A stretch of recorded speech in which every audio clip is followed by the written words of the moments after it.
भजन के ज़रिए जो मतलब हम सब बड़े हुए हैं अनूप जी आपके भजनों को सुनते हुए,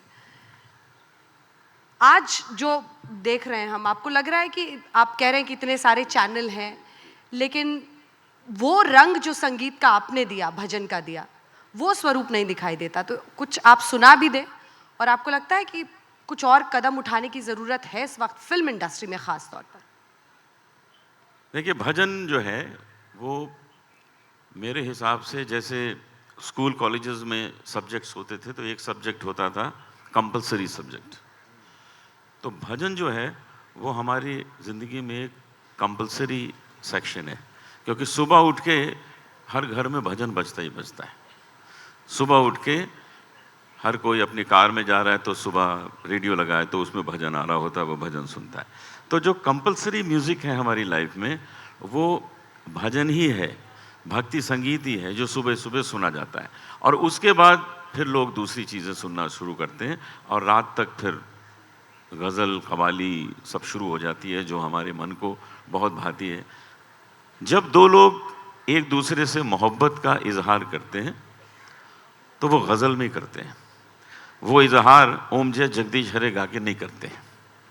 इसलिए गज़ल की जो अहमियत है, गज़ल की जो जगह है, उसको ये ज़रूर समझ लें कि जब तक मोहब्बत है तब तक गज़ल है। मुझे कुछ गाने के लिए कहा जा रहा है, तो मैं एक बात और बता दूं कि गज़ल गाने से एक बहुत बड़ा फ़ायदा होता है। गज़ल गाने से हाइट बहुत अच्छी हो जाती है। देखिए, ये गज़ल गा रहे हैं तो इनकी हाइट, मेरी हाइट नहीं हुई अच्छी, मैं भजन ज़्यादा गाता हूँ। एक शेर आपको सुनाता हूँ जिसका मतलब है कि मोहब्बत जहाँ हुई, दिल को जो चीज़ अच्छी लगी वो गज़ल ही है। और वो लाइन है कि बहुत दिन से तुम्हें देखा नहीं है, राहत इंदौरी साहब का शेर है कि बहुत दिन से तुम्हें देखा नहीं है, ये आंखों के लिए अच्छा नहीं है। तो जो चीज़ मन को भा जाए, जिसमें मोहब्बत है, वही गज़ल है। गज़ल का और दूसरा कोई मतलब नहीं है।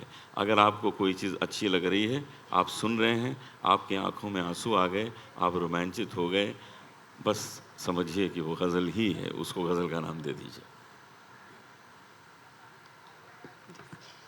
हाँ, शुरू कर। मैं आपको एक भजन की कुछ लाइन सुना रहा हूँ। अक्सर होता है कि कोई मुझे एयरपोर्ट पे या कहीं पब्लिक प्लेस पे पहचान जाता है, लेकिन संकोच कर रहा है मुझे आके हेलो करने में। तो वो धीरे से मेरे पास से गुजर जाता है, ऐसी लागी लगन गुनगुनाते हुए।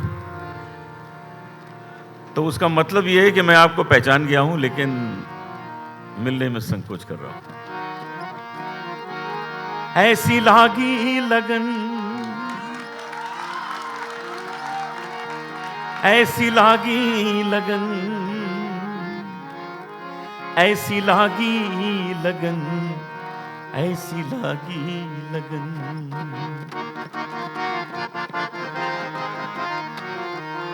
ऐसी लागी लगन,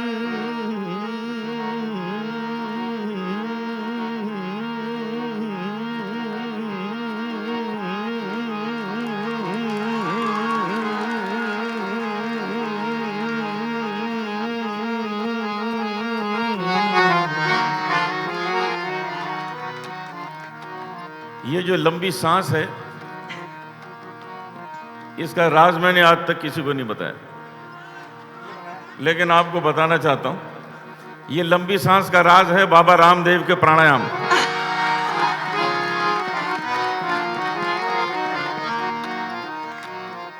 एक आदमी बाबा रामदेव के प्राणायाम करता था, बहुत अच्छे प्राणायाम करता था और उसकी सेहत भी बहुत अच्छी हो गई।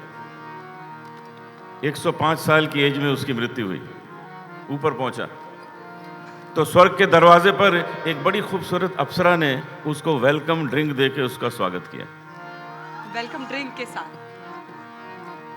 तबीयत खुश हो गई उसकी। और आगे गया तो एक और अप्सरा आई, उसने आगे गुलाब के फूलों की माला उसके गले में डाली, वेलकम टू स्वर्ग। तबीयत खुश उसकी। और आगे गया, एक और अप्सरा आई, उसने आके एक आइटम डांस करके दिखाया, वेलकम टू स्वर्ग। वो मनी मन सोचने लगा कि ये बाबा रामदेव के चक्कर में मैं लेट हो गया आने में। ऐसी लागी लगन,